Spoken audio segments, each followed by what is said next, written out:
को बांग्लादेश के खिलाफ रावलपिंडी में जारी दूसरे टेस्ट में पाकिस्तान की पहली इनिंग्स 274 रन पर सिमट गई है। बांग्लादेशी स्पिनर मेहदी हसन मिराज ने 5 विकेटें लेकर पाकिस्तान के बड़े स्कोर के अज़ाइम नाकाम बना दिए। तस्कीन अहमद ने 3 जबकि शकीब उल हसन और नाहिद राना ने एक खिलाड़ी को आउट किया। ओपनर साइम अयूब 58, कप्तान शान मसूद 57 और सलमान अली आगा 54 रन बनाकर आउट हुए। इन तीनों के सिवा कोई पाकिस्तानी बैटर जमकर बैटिंग ना कर सका। अब्दुल्ला शफीक 0, बाबर आजम 31, सऊद शकील 16, मोहम्मद रिजवान 29 और खुरम शहजाद 12 रन बनाकर आउट हो गए। पाकिस्तान के 274 रन के जवाब में बांग्लादेश ने बगैर किसी नुकसान के 10 रन बना लिए हैं। कराची समेत ज़ेरी सिंध में तेज हवाओं के साथ बारिश का सबब बनने वाला तूफान असना आगे बढ़ गया है। समुद्री तूफान बलूचिस्तान से 300 किलोमीटर दूर जा चुका है और अब ओमान के साहिलों की तरफ बढ़ रहा है। महकमा मौसमियात के मुताबिक तूफान के ज़ेर असर सिंध और बलूचिस्तान के साहिली इलाकों में आज शाम तक वक्फे से बारिश का इम्कान है। समुद्री तूफान असना ओमान के साहिल से टकराने से पहले ही समंदर में खत्म हो जाएगा। गुज़श्ता रोज समुद्री तूफान की वजह से कराची में तूफानी हवाओं के साथ बारिश हुई थी।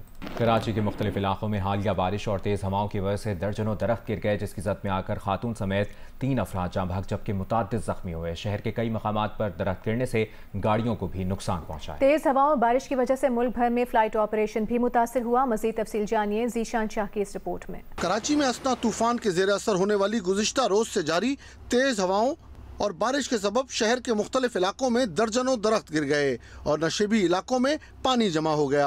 आराम बाग में रिहायशी इमारत की सीढ़ियां गिर गईं। हादसे में कोई जानी नुकसान नहीं हुआ। इमारत की बालाई मंजिल पर फंसे अफराद को रेस्क्यू 1122 के अमले ने बाहिफाजत निकाला। फेडरल बी एरिया ब्लॉक 16 में दरख्त गिरने से नौजवान साद जमाल जाँ बहक हो गया, जबकि गुलशन इकबाल बैतुल मुकर्रम मस्जिद के करीब दरख्त गिरने से एक खातून जाँ बहक हो गयी। गुज़िश्ता रोज पीपल्स चौरगी के करीब तेज हवाओं के बाइस दरख्त गिर गया, जिसकी जद में आकर 20 साला नौजवान जाँ बहक हो गया। औरंगी टाउन कतर अस्पताल के करीब दरख्त गिरा, ताहम कोई जानी नुकसान नहीं हुआ। कोरंगी नंबर 5.5 के करीब दरख्त गिरने से एक शख्स जख्मी हुआ। गुलिस्तान जौहर ब्लॉक 10 और गुलशन इकबाल ब्लॉक 17 में भी तेज हवाओं के बाइस दरख्त गिर गए। जमशेद रोड और केडीए समेत नाजमाबाद में दरख्त गिरने से गाड़ियों को भी शदीद नुकसान पहुंचा। न्यू कराची 2 मिनट चौरंगी के करीब रिहायशी फ्लैट की छत का हिस्सा गिरने से 2 अफराद जख्मी हुए। असना तूफान के जेर असर कराची से मुल्क भर के लिए फ्लाइट ऑपरेशंस भी मुतासिर हुआ। कराची एयरपोर्ट आने और जाने वाली 2 तरफा 24 परवाजें मंसूख कर दी गयी। बारिश थम गई, लेकिन ओल्ड सिटी एरिया की सड़कों पर बारिश का पानी जमा है। थोड़ी थोड़ी बारिश कुछ इलाकों में अभी भी जारी है और इस बारिश के बाइस जहमत का सामना है लोगों को। कराची के सदर टाउन की ईवान तिजारत सड़क से हमारे नुमाइंदे रियाज एंडी रिपोर्ट कर रहे हैं। कराची के सदर टाउन में ऐवान तिजारत रोड है, ये कराची चैम्बर की ये इमारत है और यहाँ पर बहुत सारे होलसेलर्स हैं और इस गली का हाल मुलाहिजा हो। बारिश हुए रुके हुए काफ़ी देर हो चुकी है, लेकिन अभी तक पानी नहीं निकला, ना यहाँ पे कोई काम हो रहा है। लोगों को आने जाने में सख्त मुश्किलात दरपेश है एंड गंदगी है बहुत ज़्यादा। एंड यस, यहाँ पे ये कुछ खाने पीने के स्टॉल्स भी अगर आप उनको देखें तो इस गंदगी के अंदर लोग खड़े होकर खाना खा रहे हैं, तो ये सेहत के लिए भी ख़तरनाक है। किसकी ज़िम्मेदारी है? डीएमसी, केएमसी, कोई नहीं है जो इसको सफाई कर रहा हो। एंड यही हाल जो ऐवान तिजारत का बाकी रोड है यहाँ पर भी है। तो ताजिरों का कहना है कि हुकूमत उनसे टैक्स तो लेती है, लेकिन बदले में जो सहूलियात देती है वो भी मुलाहिजा हो। जी, इस्लामाबाद में जमात इस्लामी के साबिक सेनेटर मुश्ताक अहमद को हिरासत में ले लिया गया है। मुश्ताक अहमद को डी चौक से दफ़ा 144 की खिलाफ वर्जी पर हिरासत में लिया गया है। आपको बताते हैं जमात इस्लामी के साबिक सेनेटर मुश्ताक अहमद को हिरासत में ले लिया गया है। इस बारे में बात करेंगे नुमाइंदा जियो न्यूज़ अयाज अकबर यूसुफ सही से। अयाज, बताइएगा क्या तफसील है इससे मुतालिक? देखिए जी, सेनेटर मुश्ताक जमात इस्लामी से उनका ताल्लुक है। यहाँ पर डी चौक में आज वो यहाँ पर पहुंचे अपनी अहलिया के साथ और यहाँ पर क्योंकि इस्लामाबाद में 144 इम्पोज है और यहाँ पर आज एक मुतवक्के आज एक स्टूडेंट्स ने रैली निकालनी थी, इसकी वजह से इस्लामाबाद को मुकम्मल तौर पर जो है वो मुख्तलिफ जगहों पर नाके लगाए गए हैं, कंटेनर रखे गए हैं।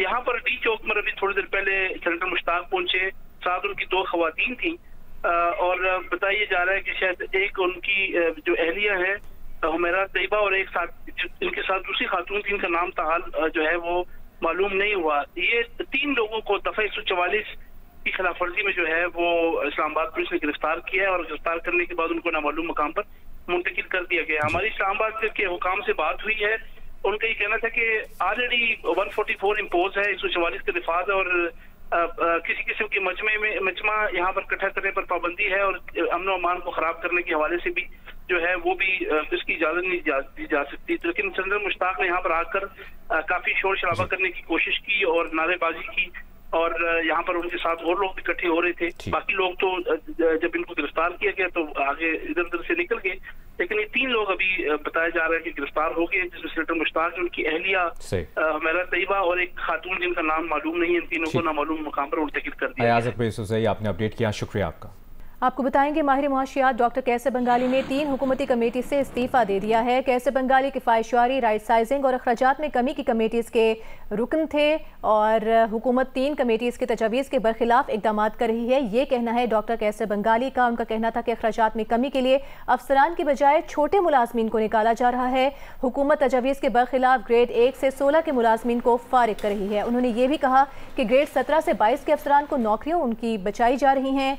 अफसरान को हटाया जाए तो सालाना 30 अरब के अखराजात कम होते हैं। डॉक्टर कैसर बंगाली ने कहा कि मईशत तबाही की तरफ जा रही है, मईशत कर्जों की वजह से वेंटिलेटर पर है, IMF और दीगर इदारे कर्जे देने को तैयार नहीं, मुल्क में घरेलू बजट तबाह और लोग खुदकुशियां कर रहे हैं। सदर नून लीग मियां नवाज शरीफ ने कहा है कि वफाकी और पंजाब हुकूमत आवाम को रिलीफ देने के लिए अखराजात में कमी करें।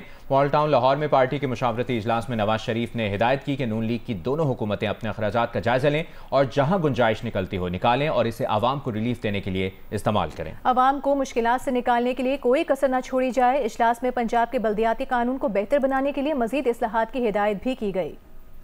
विफाकी वजीर और मुस्लिम लीग नून के सेक्रेटरी जनरल एहसन इकबाल ने कहा है कि 9 मई पर कौम और कौमी सलामती के इदारों से माफ़ी मांगने तक PTI से मुज़ाकरात नहीं हो सकते। मॉडल टाउन में नून लीग के मुशावरती इजलास के बाद गुफ्तगू में एहसन इकबाल 9 मई को एक जमात ने वो कुछ किया, उनका कहना था, जो आज तक दहशतगर्द भी नहीं कर सके हैं। 9 मई के वाक़यात पर कौम से माफ़ी मांगने से ही PTI की सियासत में कोई गुंजाइश निकल सकती है।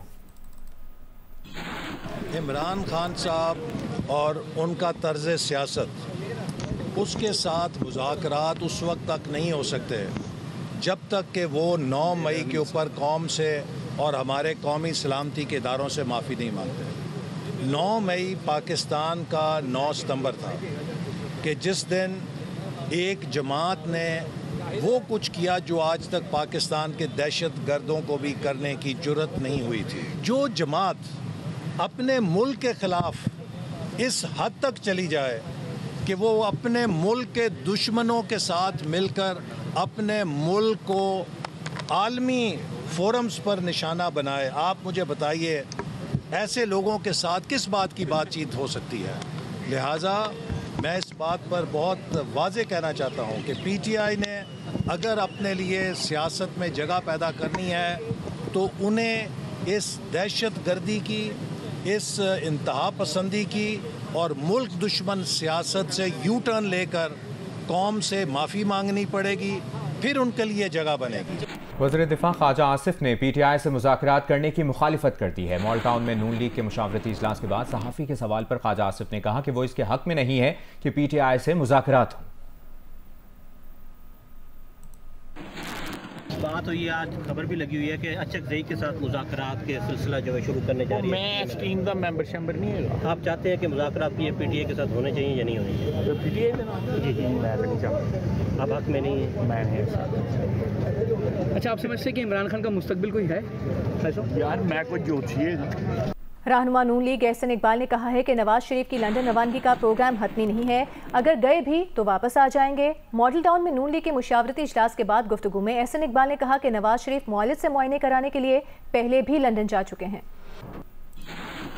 नवाज शरीफ लंदन जा रहे हैं या नहीं? देखिए अभी उनके कोई लंदन जाने का हतमी प्रोग्राम नहीं है, लेकिन जैसे आपको पता है कि पहले भी वो अपने मुआलिज को कंसल्ट करने के लिए जाते रहे हैं और अगर कभी वो जाएंगे तो अपने चेकअप के लिए जाएंगे और फिर वापस आ जाएंगे। बारिशों से हब डैम तकरीबन भर चुका है। स्पिलवे से पानी का अखराज अभी नहीं है। हब डैम में कराची और हब के शहरियों के लिए 2.5 साल तक का पानी जखीरा हो चुका है। इसकी तफसील बता रहे हैं इब्राहिम कंबो। जी बिल्कुल, इस वक्त मैं मौजूद हूँ हब डैम के स्पिलवे पर। आप मेरे रकम में देख सकते हैं कि स्पिलवे का जो पानी है, हब डैम का जो पानी है वो लबालब भर चुका है और स्पिलवे से कुछ ही चंद जो है वो इंच बाकी रह चुके हैं कि हब डैम का जो पानी है, जो कि खुजार और दुरेजी की जो पहाड़ी इलाके हैं उनके जो बारिशें हुई हैं वहाँ पर उनका जो पानी है वो यहाँ पर जमा हुआ है। हब नदी के अतराफ की आबादी है उनको भी खाली करा लिया गया है एहतियाती तौर पर। हब डैम जो है वो बारिशों से भरने के बाद अभी जो लबालब भर चुका है, उसके बावजूद जो है वो कराची और हब के शहरियों को तकरीबन 2.5 से 3 साल तक का जो पानी है वो यहाँ ज़ख़ीरा हो चुका है। जी, बलूचिस्तान के मुख्तलिफ इलाकों में सैलाबी सूरत हाल है। रबी केनाल में शिगाफ पड़ने से नसीराबाद के इलाके मंजूशोरी में दर्जनों देहात ज़ेरे आब आ गए हैं। मज़ीद बता रहे हैं जियो न्यूज़ के नुमाइंदे आबिद बलूच। बलूचिस्तान के मुख्तलिफ इलाकों नसीराबाद, जाफराबाद, झलमक्सी, बोलान में बारिशों के बाद इन इलाकों में सैलाबी सूरत हाल पैदा हो गई है। सैलाबी पानी में जो है मुसलसल इजाफा होता जा रहा है, जबकि रबी कैनाल में शगाफ पड़ने से सैलाबी पानी मंजूशोरी में दाखिल हो चुका है और यही सैलाबी पानी पटफिट कैनाल को जाके हिट करेगा कि सैलाबी पानी में इनके दर्जनों खानदान मुतासर हुए हैं और इन लोगों ने सड़क किनारे पनाह ले रखी है। जबकि महकमा मौसमियात की जानिब से हद से ज़्यादा बारिशों की पेशगोई के बावजूद कमिश्नर नसीराबाद डिवीज़न ने झलमक्सी और मंजूशोरी में अब तक दौरा नहीं किया और ना ही कमिश्नर नसीराबाद डिवीज़न की जानिब से कोई ख़ास इक़दाम किए गए हैं। अगर यही सूरत हाल रही तो मंजूशोरी एक मरतबा फिर सैलाब की नज़र हो जाएगा। जी, मानसून बारिशों से सुजावल के वस्त में वाक़ शेख मोहल्ला के घर कई फुट पानी में डूबे हुए हैं। इलाके के लोग शदीद परेशानी का शिकार हैं। इसकी तफसील बता रहे हैं शाहिद सिद्दीकी। जी, मैं इस वक्त सुजावल शहर से रिपोर्टिंग कर रहा हूँ। सुजावल शहर में हालिया मानसून बारिशों के नतीजे में मुख्तलिफ जो मोहल्ले, गलियाँ और घर हैं वो ज़ेरे आब आ गए हैं। आइए हम आपको दिखाते हैं एक घर की सूरत हाल। जैसे जैसे आप जो है इस घर के अंदर दाखिल हो रहे हैं, हम जो है पानी के अंदर जाते जा रहे हैं। यहाँ पर कई फीट पानी मौजूद है। उनके जो बच्चे हैं वो सब जो है शदीद परेशानी से दो चार हैं, ना वो खा सकते हैं ना वो पी सकते हैं। लेकिन हुकूमत की जानिब से ना कोई इनकी जो है पुरसाने हाल के लिए आया, ना ही पानी की निकासी के लिए कोई इक़दाम किया गया है। जी, आगे बढ़ते हैं, आपको बताते हैं कराची की अदालत ने कारसाज हादसे के मुलजिमा को दूसरे मुकदमे में गिरफ्तार करने की इजाज़त दे दी है। जुडिशल मैजिस्ट्रेट शर्की ने सीनियर सुप्रिटेंडेंट विमेन जेल को अहकामात जारी कर दिए हैं। अदालती हुक्म के मुताबिक तफ्तीशी अफसर मोहम्मद शाकिर को मुलजिमा से गुरूब आफ्ताब से कबल तफ्तीश की इजाज़त होगी। कराची पुलिस ने आज ही मुलजिमा के खिलाफ मनशियात के इस्तेमाल का मुकदमा दर्ज किया है। मुलजिमा के खिलाफ मनशियात के इस्तेमाल का मुकदमा मुलजिमा की मेडिकल रिपोर्ट की बुनियाद पर दर्ज किया गया है। मेडिकल रिपोर्ट में खातून के जिस्म में मेथाम्फेटामाइन की मौजूदगी की तस्दीक हुई थी।